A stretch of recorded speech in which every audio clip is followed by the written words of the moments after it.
Before we begin this episode, I want to give a huge shout out to all of our patrons over on patreon.com/bitterbrownfems. Y'all support makes this podcast possible. I want to give a huge shout out specifically to Annabelle Hu, Fernando P, Selena P, Miranda E, Christian G, Evelyn, Ronnie L, Bianca and Cassandra G. Y'all are really superstars out here. If you want to support us for $5, you get video versions of these episodes, and $10 gets you an extra special episode every month.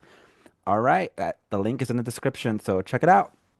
Doo-doo-doo-doo-doo. We're doing it live. All right, we're live, y'all. Welcome back to another episode of Bitter Brown Femmes. This is one of your hosts, Ruben, coming to you from Portland, Oregon. And this is your other host, Cassandra, coming to you from El Paso, Texas. And today we have a very special guest, longtime friend of the pod, Daniel Alvarenga. Want to introduce yourself and where you're coming from? Hey, yeah, Daniel Alvarenga. I am independent journalist. I live here in the Imperial Core of Washington, D.C. She's out there throwing bricks. No, Um, don't, please don't. They're listening. always listening. But yeah, Daniel's specialty in journalism comes from documenting things that happen in El Salvador and in greater Salvadoran communities throughout the US as well. And we just wanted to bring him on to talk about his expertise as like things are unfolding and El Salvador has taken center stage in a way that I don't think we've ever really seen before on a scale of like global politics or even US politics, maybe since the Reagan era, but that was more of like I feel like us enacting violence on them, not like a partnership per se. It was yeah, you're right. Like we haven't had like El Salvador hasn't been main character since like the 80s. And Reagan was like constantly on TV and like, I need to kill the communists in El Salvador. But now El Salvador is like a main character, and it's kind of like be careful what you wish for because I talk about how like Salvadoran national identity is like really fragile. We really like we're a small country. We're a small country. We don't know our history, and there's a bit of a sense of like a low identity self-esteem with a lot of Salvadorans. And so we had this president, Nayib Bukele, who promised to bring us into the 21st century with cryptocurrency and that he was going to make the country beautiful. And part of that was putting all the gangs in the jail and making El Salvador safer. And, you know, a lot of Salvadorans really supported him because he made El Salvador look good, especially to the foreign eyes. A lot of propaganda, YouTubers, crypto coin YouTubers parachute down in El Salvador and they're like, oh my God, this is it's so safe now because of Nayib Bukele. And um the truth is that it's a fascist dictatorship. And I kind of tell Salvadorans like, be careful what you wish for because I think Salvadorans always wanted to be represented and in this good light, and they let Bukele just kind of fester because he was making the country look good on the surface. But now it's just like, oh, here we are, we're the main character of today, and El Salvador is like synonymous with Gulag. It's synonymous with prison camp. It's the jail of the Americas right now. And there's countless memes. There's countless memes.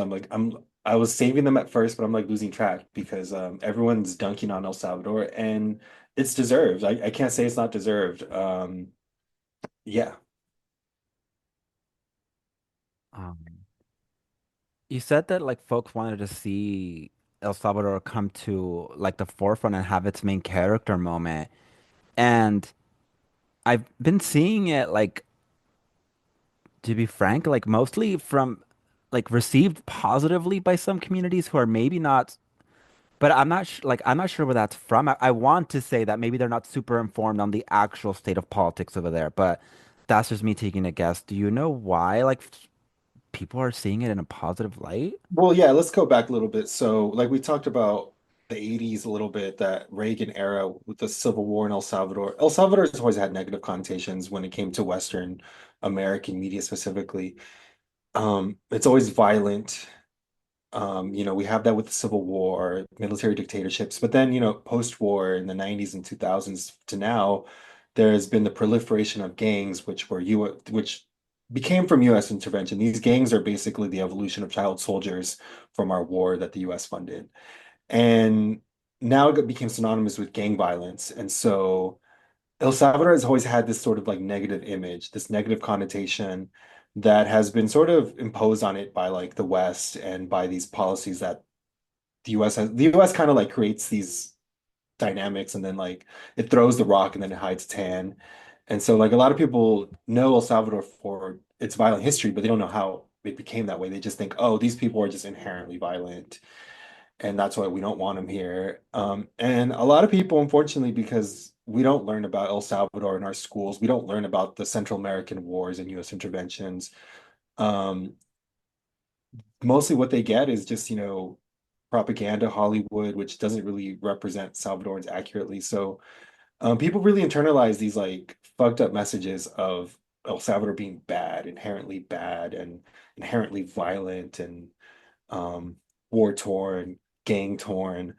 Um, and so, you know, some rich guy, which Bukele is a really rich guy, comes in and starts just, whispering sweet nothings into our ears and telling us I can make you a destination that white people will want to come visit, do what I say. And, you know, he's exploited those feelings that we've had in the diaspora specifically too.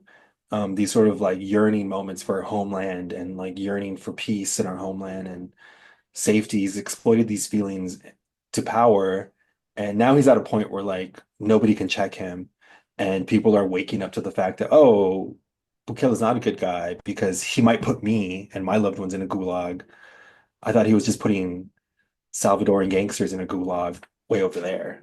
But now it's like it can happen to, frankly, anyone. Right now they're going after immigrants, but Trump talked about sending homegrowns there.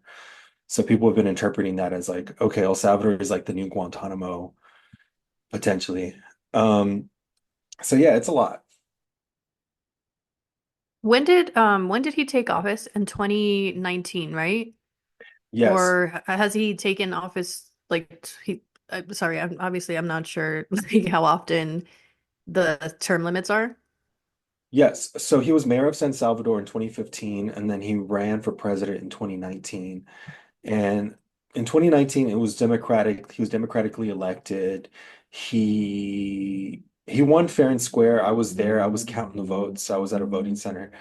Oh wow. And yeah, I've been involved civically with El Salvador because the democracy is so like weak there. It's been a thing that I've been interested in. And so Bukele won his first term, and El Salvador has 5-year terms, and they can't be consecutive. So you can be a president again. It just can't be.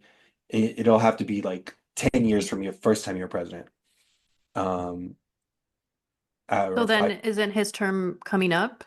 So his term did come up, and he changed the constitution, and he got unconstitutionally or illegally reelected.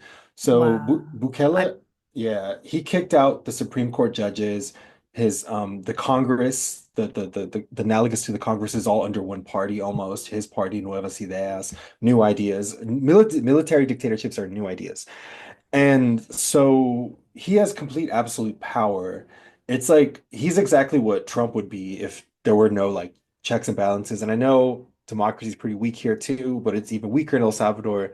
And so he basically can do whatever he wants. Political opponents have gone to jail. They've come out dead, and um, people haven't cared because people are just like anyone who goes into the jails is automatically a criminal despite having no due process. So if someone dies there, people don't care because people just like, oh, a criminal died. So um, he's been unchecked, really. Aside from a small opposition, he's gone unchecked, and he's technically an illegally he's unconstitutional. His presidency, he's on his second term. So he's about to do a decade. So this is his second 5-year term, and we're about to have 10 years of Bukele in El Salvador unless something stops him. I don't know. How are people in in El Salvador like reacting to what's happening with, I don't know, we're calling it a partnership with Trump? Because I know So you're talking about, he ran on this like I'm gonna make El Salvador safe, right? I'm gonna put all these criminals in jail. Um, and he did that. Although obviously without due process, a lot of, you've been talking about this like, and we talked about it in Bit of Femmes, like it doesn't matter who it is, like people do not deserve to be in prisons in these conditions, like if criminal or not. Okay, let's start there. But now that it's also like they're sending US people there, like how do the people do you, like what is I don't know, like you said, like people are turning on him or like they're starting to see like, okay, this person's bad, but like how do they feel about that? Like, because I don't know, the people here, obviously, like the racists are like, yeah, send him to El Salvador. And then everyone else is like, that's illegal. Like, let's not do that. Like, what's going on over there? It's hard to tell because I think we're at the point where like people are very scared to speak up because they don't want the Bukele administration going after them. Mm-hmm. So I think a lot of people are like, I don't want to talk about the government or I have no opinion, which pretty much echoes like what was the sentiment during the war and the military dictatorships of the 70s and 80s. It's a very much a no comment. I will say though that Salvadorans in El Salvador, they know that something's wrong. They know that something's wrong, but it's just because they have to live with it. They're sort of like there's a lot of people with their heads kind of down and just trying to get through this moment. Um, but a lot of people are very vocal that they don't want foreign people to be in the jails, not because that's bad, but because they don't want other criminals. They're like, a lot of people are like, why are we importing criminals? Like, I don't want more criminals. Like, we already have to deal with Salvadoran criminals, and we have to deal with Venezuelan criminals, and we have to deal with US criminals and criminals from other countries. So a lot of people are really pissed that quote unquote other criminals are coming.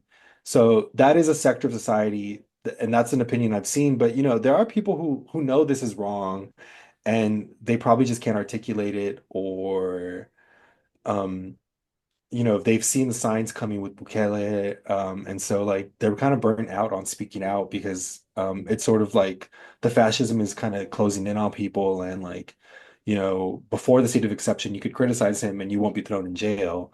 Now you criticize him and it's just like who knows what happens to you.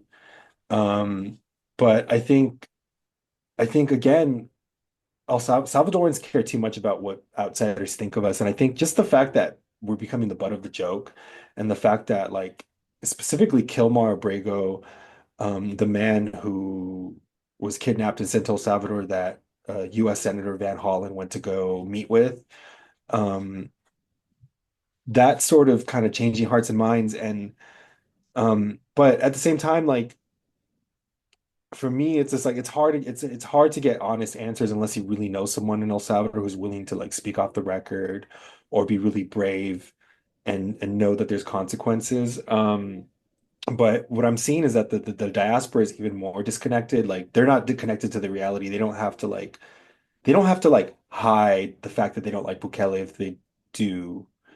Um, Here it's just like it's just been an onslaught of propaganda, like the same kind of propaganda that turns people into like MAGA folks is sort of the same kind of content stream and the same kind of influencers sometimes that we're getting. It's just in Espanol and sometimes it's in English. The propaganda is just full of influencers, full of YouTubers. It'll be like an influencer from like Europe, influencer from like Colombia. They come from all over the world. Some people say that Bukele is paying these people. Some people say that there's something else, that there's something else. We can infer that this is happening, but at the same time, this government is not transparent about anything it's doing. It's not transparent about how many people are dying in the jails, how many people, um, yeah, how many people are dying in jails. That's like a big one. There's no transparency around that. So, we don't know how bad it is yet. Like we know it's bad from what we've seen, but we don't actually know how many people have died in Bukele's jails. So there's an organization called Socorro Humanitaria, and they have reports of 388 confirmed deaths in El Salvador. That's confirmed deaths. We don't know what the real toll is. They say it's probably higher than 1,000. Um, and there's been clandestine graves found in the country. Um, so there's this kind of thing that El Salvador will tout that, oh, the homicides are down. Homicides are down, things are good, but like, okay, homicides are down, but like missing people is up. Or something doesn't count as a homicide because like, well, we didn't find the body, so maybe that person migrated. So at some point when the Bukele regime falls, when and all the pieces kind of land where they are, we might see that it's a lot worse than it actually is. Yeah. Yeah, I'm thinking to um, that Google Maps image that circulated just recently about like those camps that showed that it was like this incredibly tidy, quote unquote, like prison packed with people, but had suspicious markings in certain spots that people are likening to like slaughterhouses. I think about like, yeah, the lack of transparency and the um this rush to get people into these prisons and just pack them. I remember when the person from the U.S. was taken to El Salvador and then refused to be brought back just because he was illegally deported, essentially, and everybody was of the mind that he had already been killed, right? I I do wonder and agree with you that there's like a lack. We there's more that we don't know about these things, right? Um, I'm also thinking about how we are, we've mentioned that the Trump administration and the Bukele administration are like in a partnership, but would you use that term to describe their relationship? Yeah, I would say they're in a partnership. I would say that I don't know, some people are calling Trump and Bukele a bromance. Um, I definitely think that they're currently in a mutually beneficial relationship, the regime in El Salvador and the US government under Trump. That being said, I also feel that it could be a scenario where, like, once Trump uses El Salvador and Bukele for whatever end, we'll discard him and throw him under the bus when it's appropriate. So, I'm leaving it open to that could one day happen. Um, just because El Salvador is also just like it's like such a small country, and not to say we don't have a lot to offer to the world, but it's just like we're not a country that's like rich in a lot of resources, or lots of land. Um, so what is our biggest sort of like export? It's been people, through migration. People have been migrating en masse since the 80s. And the gang war has been kind of profitable, for people. If we think about, people leaving the country because of the gang war, and then, they're sending back remittances in the country, like a third of the El Salvador economy has been because of remittances, people sending money back to their family members. So we can kind of conclude that for a long time, Salvadoran, like El Salvador's biggest export has been people. If and now we're getting into this territory where like, you know, 80,000 of these people are now like essentially enslaved, and now they're like free labor for the state. And so, it's El Salvador's prison system is just the US prison system, but with like way less guardrails.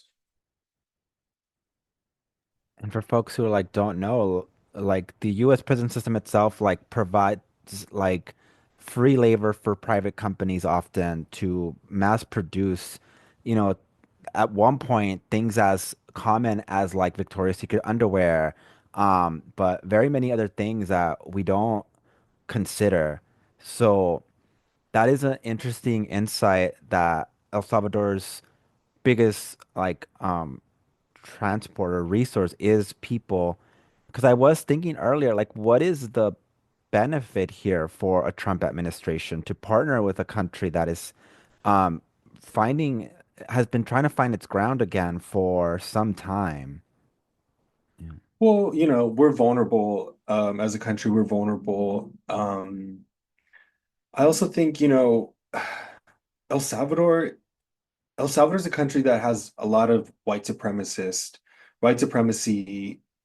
in its history. And like, yes, all of Latin America and all the countries that engaged in colonialism, mestizaje, they're all like really messed up and they all share these things. But El Salvador has always had to me like, people, I said this in one of my pieces.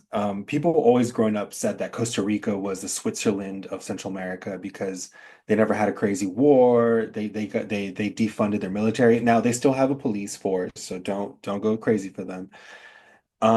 But in contrast, El Salvador to me has always seemed like a like a Nazi Germany, it's kind of sorts. And and I base that based on what my parents told me about growing up there. Specifically, my mother told me about growing up there, and then their experience during the war was just like, oh, this sounds like Nazi Germany. Like you have to show your papers, um, and if you're like a political opponent, you could be murdered like on the spot, kind of stuff.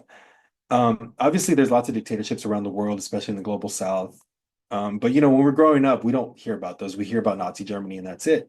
So like I've always seen these parallels with El Salvador. They were really obvious, but most people like don't learn Salvadoran history. Most Salvadorans cannot tell you why we had a war in the 80s, and who were the parties. We had a Marxist-Leninist guerrillas and we had the fascist government of El Salvador sponsored by the US.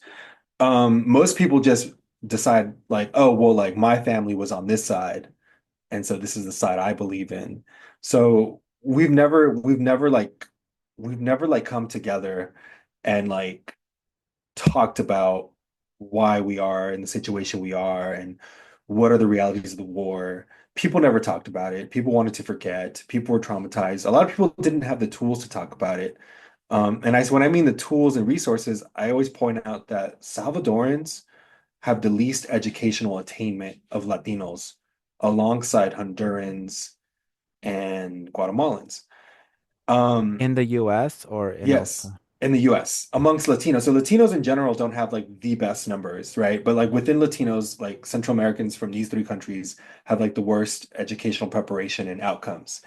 And so we're not getting into these rooms of we're not getting into like the Latino Studies 101 college seminar where we might learn something about ourselves, right?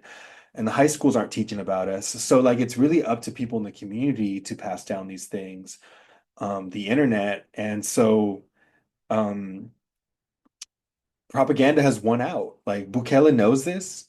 Bukele creates content that makes diaspora feel good. He courts influencers that make them feel good about themselves. And, you know, leftist Salvadorans, sometimes we call these like pupusa liberals, people who are like, Salvadoran power, pupusas, yes, and then they won't speak up about Bukele because that will alienate their Salvadoran American audience.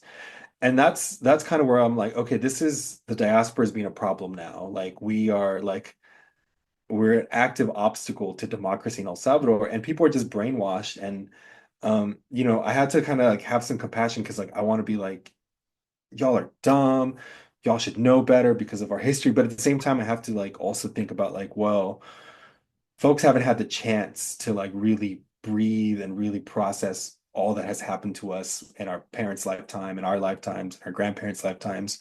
So, and we're trying to survive in this country. Salvadorans, predominantly working class, predominantly of like various mixed statuses. So, like, people trying to survive the quote unquote American dream are not like thinking about El Salvador in these like critical ways, and they don't have the access to a lot of this history. So, like I want to get really mad at my own people, but at the same time, it's just kind of like it feels like a setup. Um, but yeah, I do blame the fact that this country, the United States, never wants to it's never apologized for the war in El Salvador. It's never done any sort of restitution. There's never been any sort of acknowledgement. And so people just kind of move on and they didn't really heal, they didn't really learn the lessons. And so we're back at it again, with the fascist dictatorships. Sorry, do you guys hear something on my microphone? Okay, good. Because there's a TV outside. I'm like, I hope it doesn't pick up. Yeah, so there's a lot of work to do, and I think we're really divided because of our history.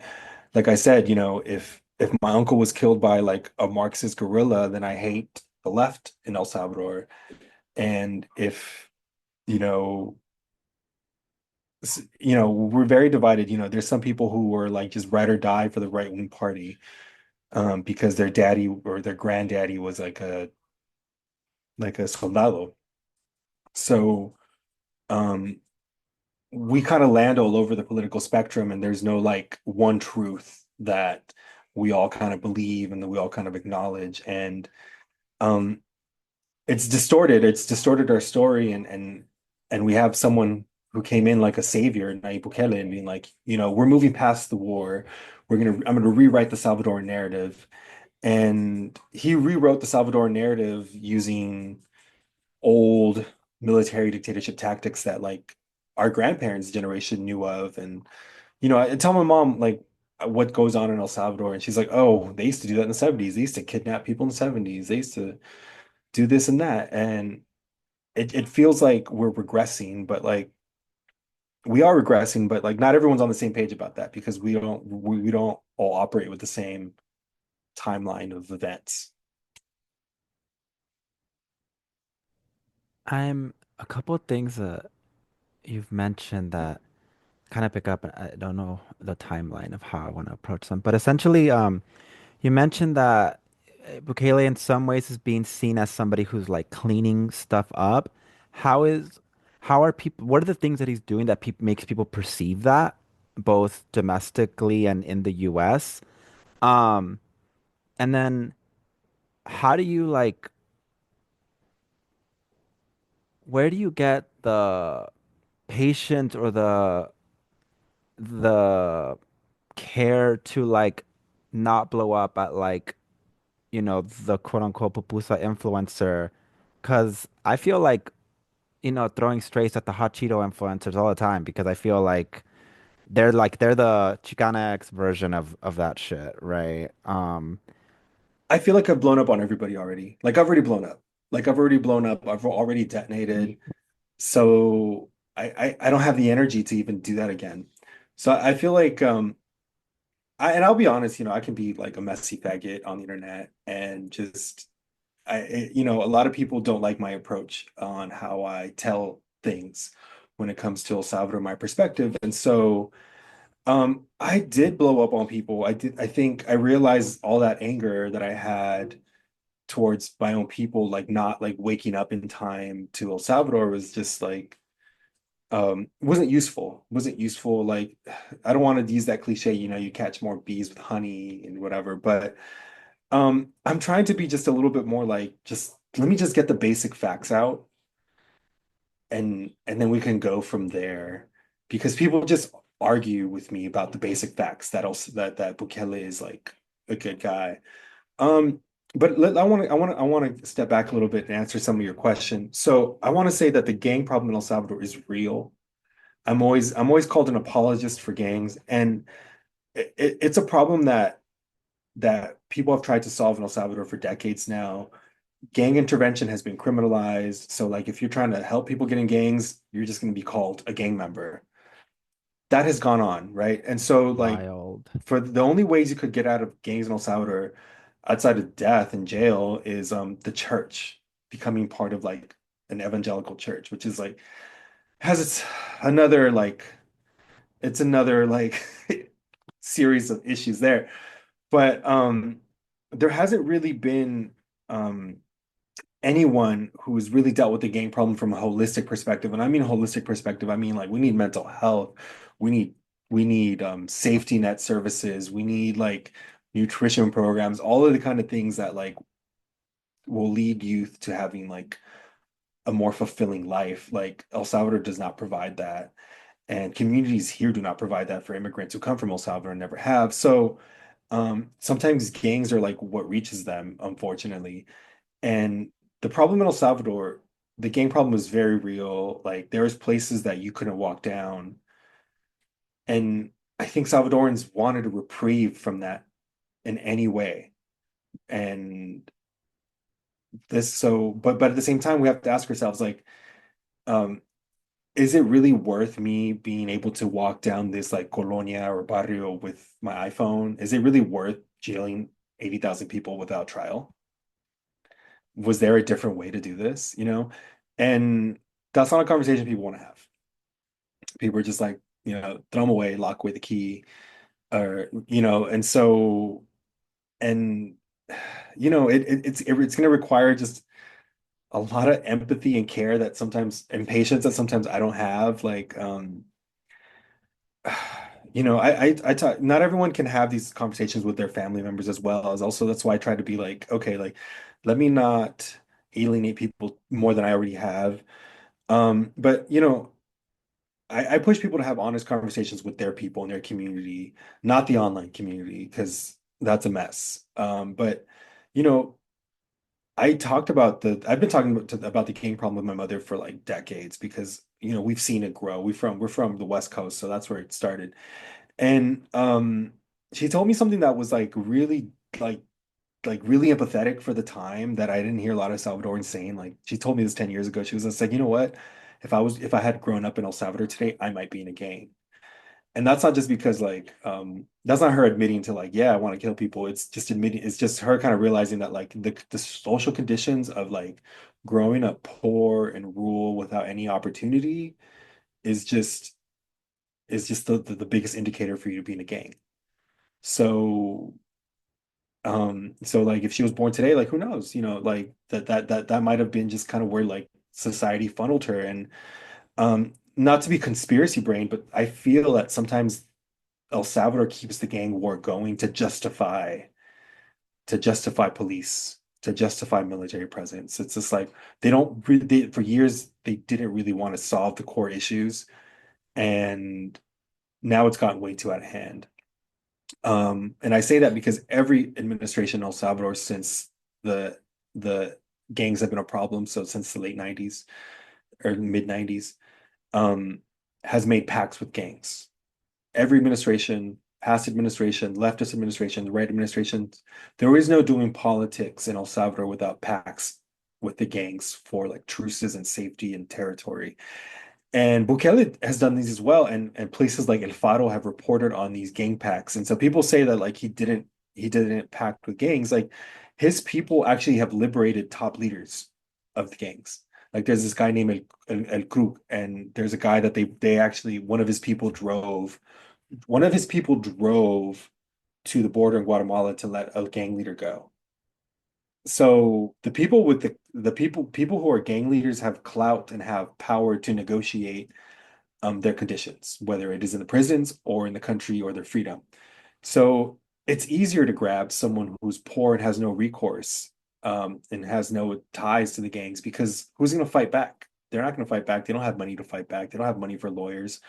So, when they're trying to fill the jails, like those are the sitting ducks, is just like the everyday, like working class people. Um, but even people in Bukele's own administration, like, have are former gang members. Like people have exposed their faces, their tattoos, and like they're in the Nueva Ciudad party. So like there is like a double standard when it comes to like who gets gang affiliated or not. And it tends to be on a line of like, are you a poor rich person and are you aligned with Bukele or not? Um, yeah. A poor rich person, so like middle class that somehow manages to buy their way into government. I mean, there's no real middle class in El Salvador, I'll say. Like it's tiny. You're either really poor or super rich. And then whatever little middle class, it's like dwindling right now. On top of what's happening in El Salvador is it's like he's taking 80% of the money from Social Security. So like if you have a grandparent in El Salvador, an elder in El Salvador, they're not going to get their Social Security in this lifetime, perhaps, unless something happens. He's closed down many schools. He's consolidated and closed down a lot of government. So like what we're seeing here with like the attacks on the Department of Education and all of these federal stuff has been happening in El Salvador. Like there's less schools, less kids are going to schools than they did when Bukele wasn't in power. Um, he's taken power away from he's kind of done like a redlining and he's kind of like redistricted like certain areas. So like city halls are useless now. they're like controlled by other entities. And so he's making the country in his own image, and he's draining the country. He's like of its resources and of its money and of its wealth. Like the richest people in El Salvador right now are Bukele's brothers, his three brothers, his mom, and his wife. And so they're just hoarding all the wealth right now. And historically in El Salvador, we know this is not going to end well. Like either there's going to be another generation uprising, or he's going to continue his regime. It's it's awful when you think about it, and I don't think people are really think about it that far ahead yet. People are just kind of like, oh my God, like this is the new prison.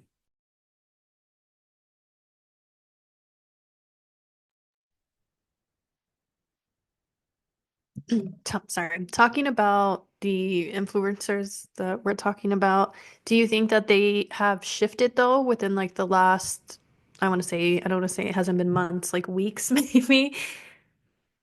Or I No, mean, it's too soon to tell maybe, or it's have you probably too soon to seen? tell. Yeah. It's probably too soon to tell, but like it's frustrating because I know a lot of them. I know that there's some that are anti-Bukele, like in their hearts of hearts, they're anti-Bukele, Mhm.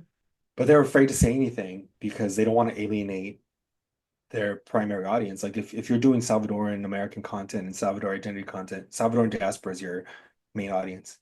And if you start posting anti-Bukele stuff, you're alienating a big part of that. So I think a lot of people are doing that calculation right now, like how much can I speak up versus like how much do I protect my bag?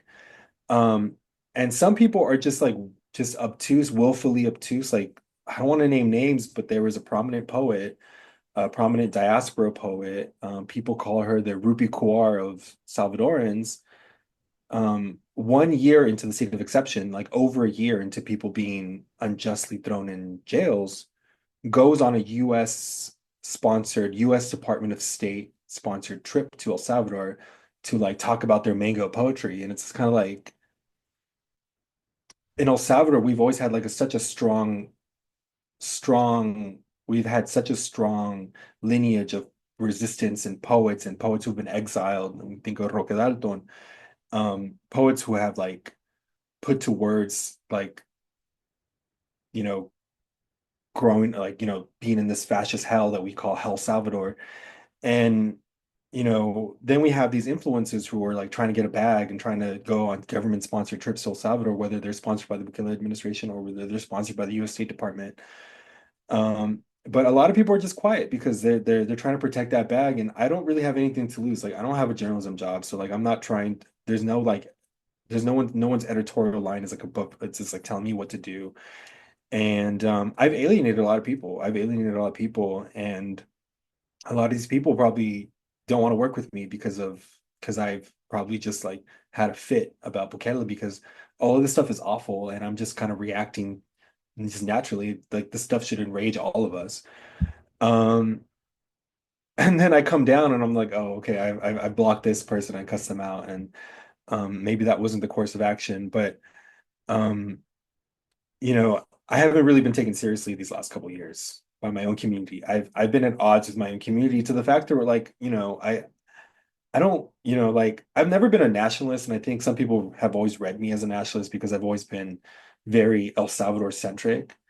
But I've never been so at odds with people, and um, it's just it's it's like I don't even feel good being right because a lot of people are like, "Oh, Daniel, you were right this whole time.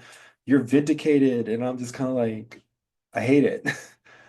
Um, I hate that we have to go through this. I hate that we have to we have to go through this stupid dance of like, is Bukele a piece of shit or not? Like, it should be apparent. All the signs are there. There's reporting on it. Um, I don't I don't know what it's going to take to get it through people's heads, and like at this point, I'm actually feeling some optimism. I'm actually, this is the first time I felt optimism in a long time around El Salvador because I've just been like kind of, I don't want to say suffering in silence because there's been a lot of people speaking out, but we've been the minority. And now we have the whole world kind of laughing at El Salvador. And now people are starting to be like, wait a minute, maybe, maybe the children are right. Maybe I'm wrong. And so, it hasn't exactly been a victory lap. It hasn't exactly been a victory lap or anything. It's just been kind of like, okay, um, there's momentum in this moment. How do we utilize it to like get the message across? Because so much calories are being burnt trying to convince people, oh, Bukele's bad. He's like not a good guy. And like, I want us to get to the point where we're like, this is not okay. It is not okay that he has concentration camps.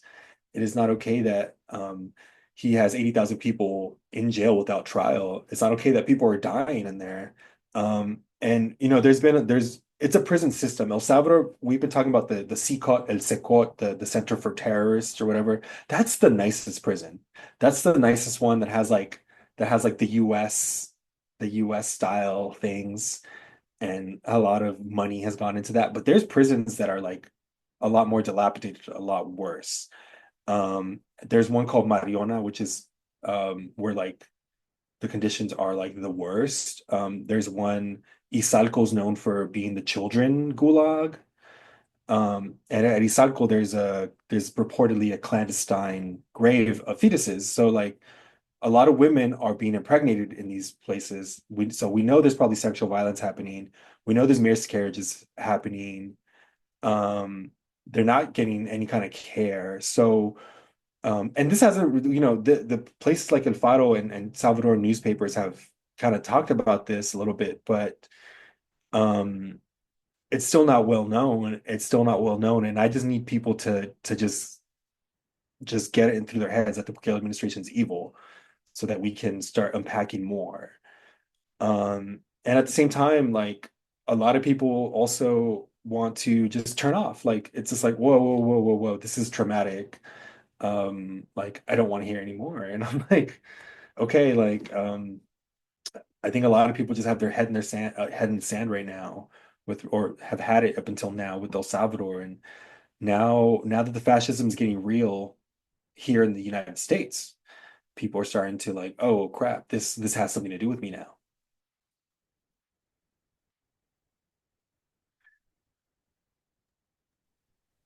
You mentioned like women in prisons, and like honestly, I haven't seen or heard anything about that until this very moment. I mean, I don't know, because all the photos that we're seeing are of, quote unquote gang members, men. There has Yes. been no mention of women.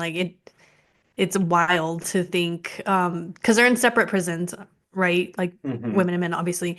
Is there an increase also of women that are or is it mostly like men that are kind of being rounded up more than women, which usually happens, but you know what I mean? From what I can tell, it's more men being Mm, caught up in the system, just because I want to say when International Women's Day happened a while ago, and there were some protest signs from El Salvador that talked about this, and the number of women who have died in the prison were like still high, but like hmm not as high as men. So like if the total deaths were like 300, then maybe like 50 of those were women, which is still like egregiously high. hmm But no, I would say that I think men are like their numbers are higher, but hmm um I think we can't discount like the experiences of women in these jails because oftentimes in El Salvador they're like the main caretaker, well, everywhere, but they're the main caretakers. They're keeping the family together, the main breadwinner often, and so it's had some devastating effects. Like I like my even my mother, like, you know, she's an old lady in Southern California, and like she has other friends who are like her age, and they'll tell her it's like my grandson has been caught or my daughter has been caught. It's like you hear about cases for both men and women being caught up in these jails, but yes, the image has been these menacing men that are tatted up, and I want to say something about those tatted up men. Like nobody gets MS-13 tattoos like that anymore.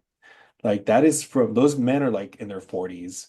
That was people stopped getting MS-13 tattoos around in the 2000s, late 2000s, 2010s because that was a very easy signifier that you were in a gang. So um, you know, the profile of even the tattoo gang member is like a constructed image for like the media.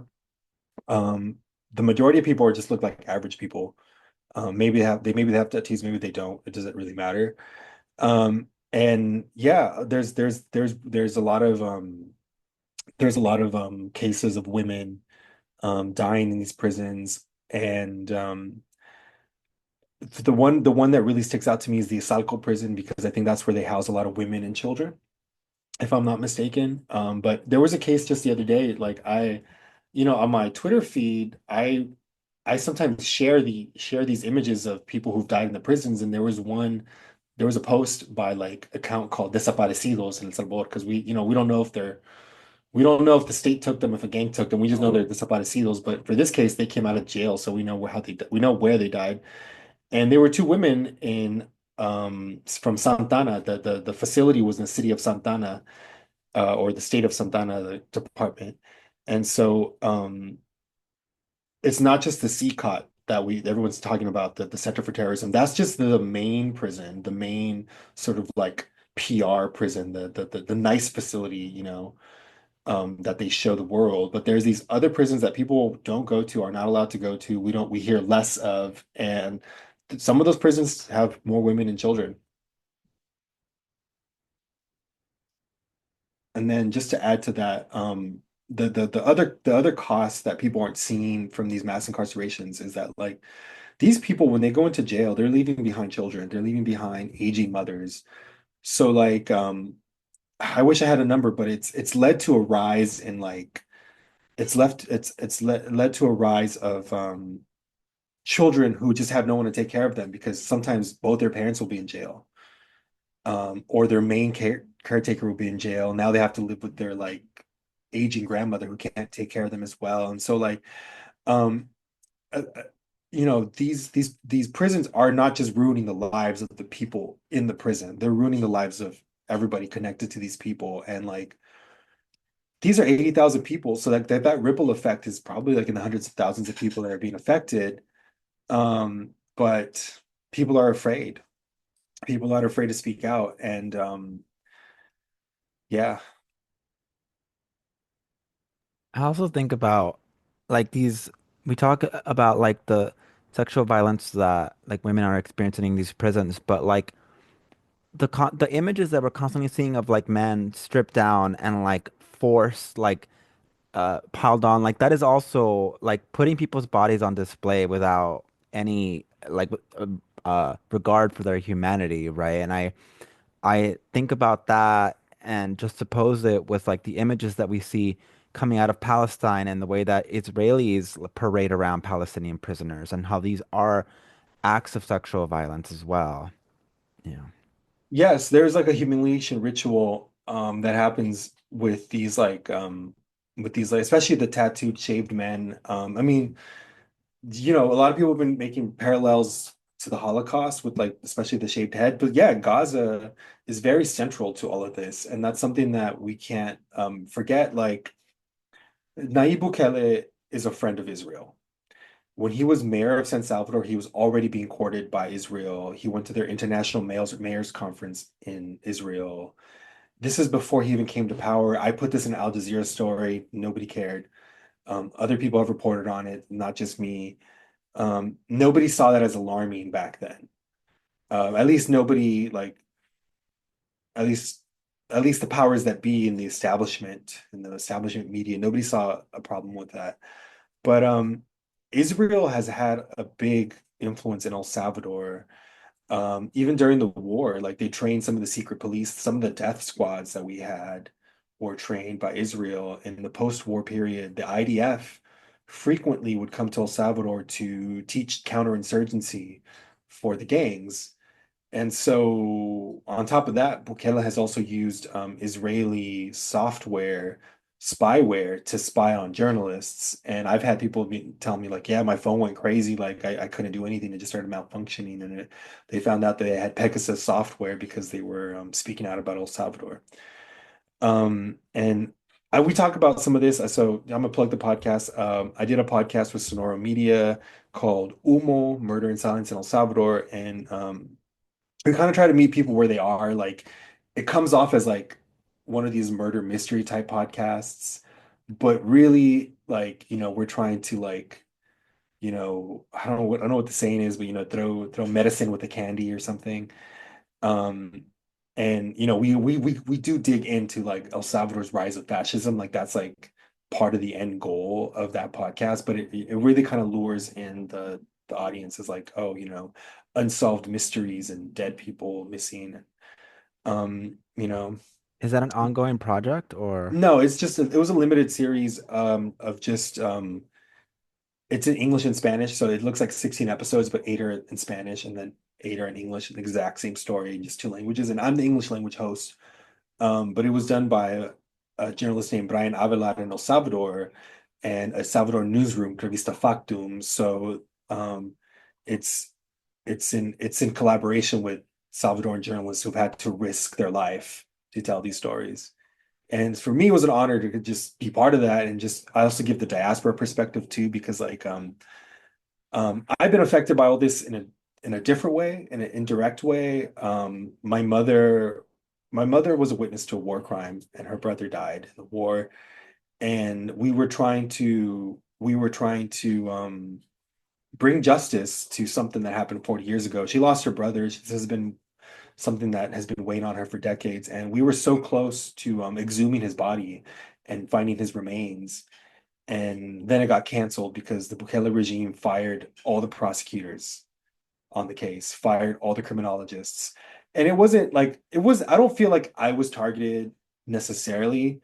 I was just kind of collateral damage, and my family's case was thrown out as kind of collateral damage. He was firing anybody who was trying to do any kind of forensic work. Because, like I said, El Salvador is a big mass grave, and Bukele has been employing mass graves to deal with some of these missing people, these people who are unaccounted for in his jails, who we presume are dead. And we get into the mass graves in this podcast as well. And it's heavy stuff. It's heavy stuff. So like if you I always tell people, like, if you can't stomach what I just said in more detail, then like, there's your trigger warning. But um yeah. With so much of having to deal with like all of that, like how do you protect yourself? Like how do you trigger warning yourself essentially? Like Being laid off from journalism was a blessing in disguise, because I'm not as in the mix with all of the, oops, sorry. I'm not in the mix with all of the horrible things happening in the world. I get to more or less focus on El Salvador or Central America more. But I've had to disconnect. I've had to just like disconnect from the social media 24-hour news cycle. Especially because I feel like the way I was sort of trying to advocate for El Salvador felt like pointless. Like I'm just yelling into the void. I'm preaching to the choir. Um, I blocked all the Salvadoran fascists, so like they're like my words aren't getting to them necessarily. And so like I've had to step back a bit and reflect on like what is the best way to get this message out. And the podcast took over a year to make, and it took a lot of people. So I was just one voice in that podcast. And for me that was I don't want to say it was healing, because it wasn't healing, but it was good, because now I have this product to be like, hey, like I can't sit down and tell you how Bukele came into power, but you could listen to this product, this podcast, and we'll walk you through it, um, hopefully gently. And it's a lot, it's a lot of thought has gone into it, and it's bilingual. So like, if you want to listen to it with your mother or your father, or you want to listen to it in English and have a family member listen to the Spanish, then go ahead and do that. And some people have done that, and they've told me about their experiences with that, and that makes me happy just because it's accessible. And um, a lot of the information isn't accessible to Salvadorans. Like, we're never the audience of our own stories. It's always this like something horrible happens in El Salvador, the Western world needs to know, white people need to know. But like no one's actually talking to like Salvadoran Americans, like from the perspective of like, I know where you're coming from. And um but yeah, like the layoffs in journalism have, and the slowing down of work opportunities has actually kind of helped me like pace some of this. But yeah, I disconnect. I'm not on the internet as much. Like, you see this guitar back here. I have hobbies now. Like, I'm just trying to like not be as online as I used to be. Um, and try to connect with like-minded people offline.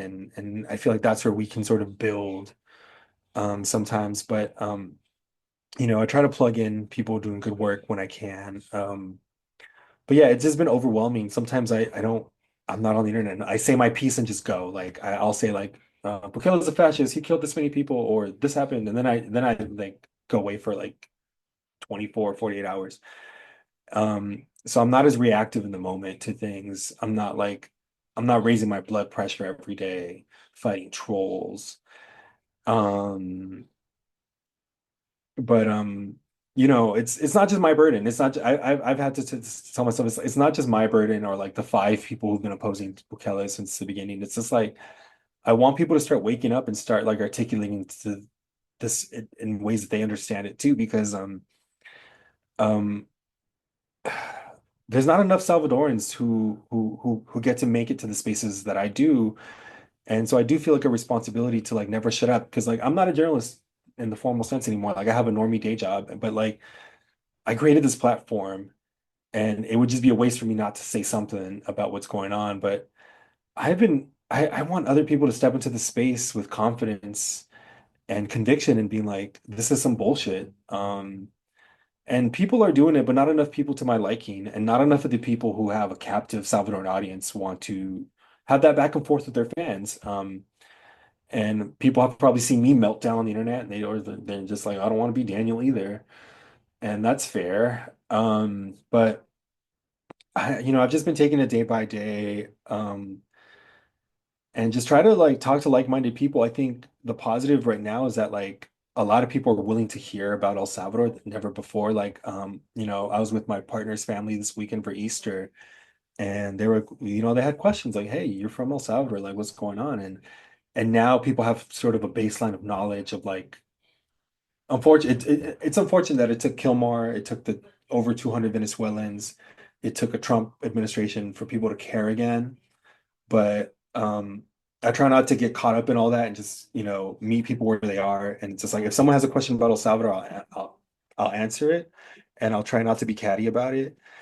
Um, but if someone's trolling me, obviously like gloves are off. But and usually I can discern what's what. But I'm just like, okay, people are starting to talk about this. There used to be every time something happens to a marginalized community, it's just like we need to listen to X voices, we need to listen to El Salvador voices, we need to listen to Salvadoran voices, we need to listen to Central American voices. I'm like, that would have been cute 4 or 5 years ago when Bukele was like in its infancy.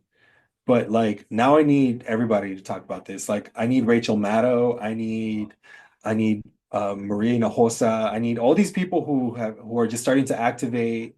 I don't know what they are saying. So those are just examples. But like the mainstream sort of media people are finally tackling El Salvador. I'm like, finally, like do the work. Do this work yourself too. Like, like y'all are more credible. Like I can say things all day, but it doesn't matter until like CNN or Reuters says something. So like on some end, I'm like, okay, finally, some people are running with this stuff. And like, I don't care if people plagiarize my tweets if it's gonna move the needle on this El Salvador stuff. Like, I've also had to like, okay, I've done a lot of shrooms, but I've also like, I have less of an ego about this stuff because it's just like, okay, like people are dying. Like, it's not about journalism accolades. It's not about representation politics. It's just about like who is going to tell the truth about El Salvador, and who is going to just tell it like it is, and who is going to convene an audience that is going to like receive this message. And so I'm glad other people are lifting up their voices to talk about El Salvador now. I'm just like, finally, like we need to talk about it. We can't just ignore this like prison colony that we have now. Like we just can't. And like for the little baby Salvadorans that you're saying should get involved, like how would you tell them like, hey girl, join the ranks? So for one, I like to shout out CSPES, the Community Solidarity People in El Salvador. They've been around like over 40 years since the war, and they have chapters in some cities like I want to say Portland, San Francisco, LA, DC, places where there might be some Salvadoran community. Um, read read El Salvador like read El Salvador publications. Like we have El Faro, which El Faro is like our kind of like our like most prestigious publication. They've been doing a lot of in-depth reporting. It's very wordy, maybe not the most accessible, but it is they're starting to do bilingual. But there's some really cool feminist platforms. Like there's one that I've written for called Alaraca. It's Alaraca SV. SV is the country code for El Salvador. Um, Revista Burbuja. There's been these like there's one called Tacuacin, which is like a play on Tacuacin is our word for possum, I think, but it's like Tacuazine, like a zine. So there are these cool publications popping up that have been doing the work that I think need more support. Um, but I think organizations like CSPES is a good starting point. I would also follow the account on X or Twitter of an organization called Movir. They're the loved ones of the people in El Salvador's prisons. So, what does Movir stand for? Um, it's a movement for the victims of the regime, and it's I can give you all links later. Um, but follow Salvadorans who are talking about it, who are critical, news sources that are critical. And so I just named a bunch. But um, yeah, I mean, also, it's not just like consuming the Salvadorans. Like, if I want people who follow Salvadoran influencers, like, and ask them why aren't they talking about this? Like, or what's your take on it? Like if you see a pupusa influencer who is like all about pupusas and cumbia and like I don't know what else we have, cola champagne and like fried yuca, whatever, the little whatever little cultural tropes, hammocks. Um, these people who are making a coin off of Salvadoran identity, ask them the hard questions. Like I've actively stepped out of this space, so um, but like ask them these hard questions too. It's just like they should feel a little shame if they don't know. If they have a platform, if they've had years to educate themselves on, they should feel a little bad for for passively letting disinformation or not using their platform. Um, but yeah, it's a multi-pronged problem that I think is going to take all kinds. It's going to at this point, it's going to take other countries getting involved in El Salvador because now we got Venezuelans are not the only people who are not Salvadoran in those jails. There are people from all kinds of nationalities. We've had Colombians in the past. I'm sure there's been Mexicans. There's people who passed through El Salvador get caught up. U.S. citizens have been arrested in El Salvador in the past and put in jail. They've been released, but I tell Salvadoran Americans like, yeah, you might think it's safe, but like you could easily be caught in a Salvadoran prison, especially because we're a country that has a lot of deportees. So like they might not necessarily believe that you're American. You'd be like, you tell them I'm Salvadoran, but I'm American. They might not even believe you. And I've heard of this happening even before Bukele. Like policing in El Salvador has been an issue. And now now it used to be that the gangs had this monopoly on violence. That monopoly of violence is now just with the state. Um, and I tell people if you're very vocal online, like don't fuck around and find out with El Salvador and just exercise caution. But if you see an influencer down there, if you see an influencer doing kind of propaganda or being like, oh, look at these cool beaches in El Salvador, like ask them, ask them. I mean, there was an influencer, God, I forget her name.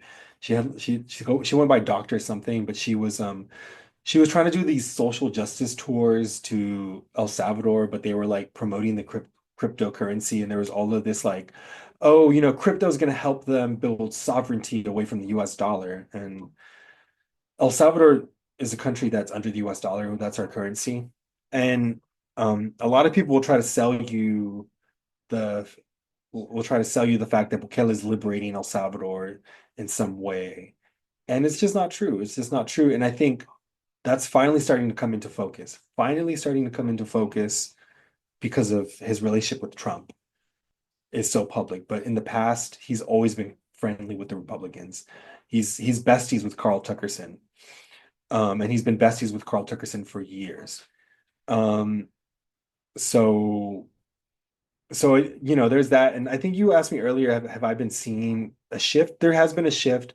If you go on Reddit right now, if you go to Reddit and go to the El Salvador Reddit, you'll find a ton of posts being like, I didn't think he was this bad. A lot of them are from Salvadoran Americans. Like, I just can't believe that, like, um, that the good things that he's doing, aren't as good as I thought they were. And there are a lot of people who are being shocked. I'm not shocked, but like, I did like a tweet where I was just like, I feel so shameful about being Salvadoran.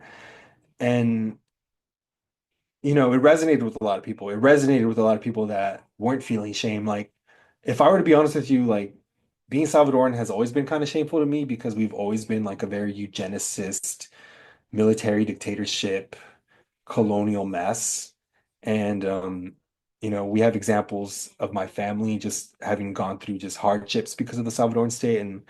But like, from a lay person, Salvadoran's perspective, people want to feel pride about where they come from. They want to feel pride in their culture, even if they know not enough about it. And so now we're starting to see um, some of that return on like the good feelings that we had with the early Bukele administration, and people are starting to wake up to the fact that like the problems in El Salvador are a lot deeper than they thought, and it's going to take more than one strong arm man to solve it. And if anything, he's creating more problems. But yeah, I said on Twitter, this is like for a lot of Salvadorans, especially in the diaspora, because diaspora Salvadorans have given him a lot of votes. And like yeah, they need to have this sort of come to Jesus moment right now. They need to like wake up and realize that things are bad. And I hate it that it's taken this escalation for people to wake up. But um, if I see a gulag, if I see a Guantanamo meme about El Salvador, like I like it because I'm just like people need to see this. This needs to be in the algorithm. Like the only way I think a lot of Salvadorans will care is if some kind of external validation or force is thrust upon them. And like they're not going to listen to Salvadoran journalists. They're not going to listen to um there's just distrust. And so if these meme pages are making fun of El Salvador, then like it's open season. Like El Salvador needs to be ridiculed. It needs to be brought down a notch. And needs to be held accountable ultimately. But at the very least, let's win the like let's have the court of public opinion be on the right side of history. Is there anything else you wanted to cover before we wrap up? No, I feel like I could trail off forever. I don't even know if I like answered your questions. I'm just stream of consciousness here, just like El Salvador, like free my people. My country yearns for freedom. Bukele sucks. Yeah. All right. You did answer all our questions. Thank you so Yeah. much I'm trying to think for of that. like when you didn't. You're fine. Yeah. Um, yeah, so with that heavy dose of everything, we usually end this podcast with, let's talk about something that has made you less bitter in the last however long back you want to go. And if there's Like absolutely nothing, then you can 2 talk about, weeks. yeah. Lately, not like, oh yeah, last year I went on this trip or something. It has to be relevant. Um, I was about to say something from last year, and now I'm like, oh. No, you can Um, say it. You know what? You can say it because you haven't been on. You haven't been on. You can say Yeah. um, I adopted a new cat. I it. adopted a new Aw. cat, a black cat. And it's I already have a cat, 14-year-old Mao. He's old and he's lovely, but now I have another cat, so it's just been like teaching him how to do everything, like don't go on that. Just it's been a lot of cute times. It's been a good like he's been a good like stress relief like buddy, and just like it's brought a lot of joy into the household. And yeah, I think pets and loved ones and that those have been, I feel like I have a really solid foundation right now. So that, and my partner as well. But yeah, that's the kind of stuff that's got me feeling hopeful. And the fact that people are finally starting to talk about El Salvador has been just also made me less bitter, being like, I've been stewing in this bitterness. I feels like almost like just by myself and the like-minded people. So now I'm just kind of like, oh, okay, like we can share this bitterness now. I don't have to hold on to so much of it. So yeah, like All right, that's super cute. Is it a boy or girl? boy, his name is Barry. Oh. Hmm. Um, yeah, he looked like a blueberry when he was born. Oh, You have that's two so cute. boys. Oh my God. You said this is a gay household only. Yes, yes. Um, Cassandra, what's made you Oh less my bitter? God. Per usual, I don't have anything. I'm just like a bitter person, I guess. Oh my goodness. Oh my gosh. I don't have anything right now. Just unbit like looking forward to May because things are gonna happen. But right now, I don't know. Maybe that I just had a day off yesterday where it was Easter, you know what I mean? It's holiday, but I didn't do a damn thing, and that felt nice, right? Like no work, no, like nothing. I didn't do anything. So that probably made me less bitter. I always think of this tweet that's like, if you don't take a break, your body will do it for you. So that I think so, yeah. Let's go with that. Real. A thing that made me less bitter is that my team won the Division 3 league championships Saturday. So she's a rugby champion now. Oh, Go sports. I okay. know, hey, I know. Mira. I'd never done a contact sport, and then Portland, it changes the girl. Um, so now I'm out here, yeah, about to go to battle out the other champions from the West Coast for the West Coast title this weekend. Do you Uh, get a lot of bruises doing rugby? oh, girl, the bruises are the least of my worries. There's just, yeah, a high possibility for other things that have happened. I've Oh sprained my my. ankle 3, 4 times, tore my meniscus like the first like month that I ever started rugby. Like there was one really bad tackle that like I had this big, maybe like 3 inches above, like a scraped skin above my eyebrow. I went to play in Rome last year and I had stitches over my left eyebrow. In the last game, somebody just like split my eye open and I spent about like 5, 6 hours in a Roman hospital. Um, I and don't know this sporty Ruben. I know she's on another one.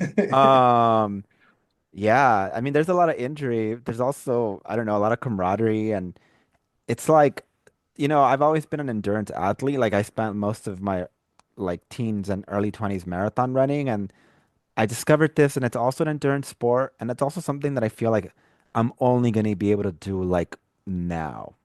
Hmm. Good But point. yeah. So taking advantage of my last years of youth before, Before doing you're something done. else. Or Yeah. Yeah, and I've already accomplished more than some other bitches who've done this their whole life. So I'm very proud of that. For that's someone right. who's never done a Yeah. contact sport, who's just a little hood rat from Maywood. So I'm very excited. You're running rugby. Yeah, girl, I'm out here. You don't even know. These straight white men be listening to me all the time. I take him to the gay club sometimes, and I met one of my gay friends in Wait, they're North. straight? I thought this was a gay thing. No, I'm not in I mean, I play with the No. gay team sometimes, but no, my team is the Portland Rugby Club, like the official. Yeah, I I'm just hang assumed like, oh, they all have to be gay because n- it's like, what is the incentive here? But no. wow. Yeah, it's just men that don't go to therapy. Um, yeah, so I'm out here. Yeah, mostly straight white men, most days a week. Yeah. Wow, wow, wow. Yeah, but as I've mentioned in this podcast before, the makeup of Portland is a little weird because some of these gays here are like standard liberals, and then the straight cis men tend to be a little more left leaning. So it's been weird to discover that here. Yeah. But that's Yeah, it. That's it. that's Yeah. All right, y'all. Thank you for All joining right. us. Thank you for having thank me. you, Yes, Daniel. Daniel. Thank you for Yeah. always being Shout out always to a joy Dan. to see your beautiful Yes. face. Yeah, All right. Yes, likewise. thank you. See y'all. Bye. Bye. Bye.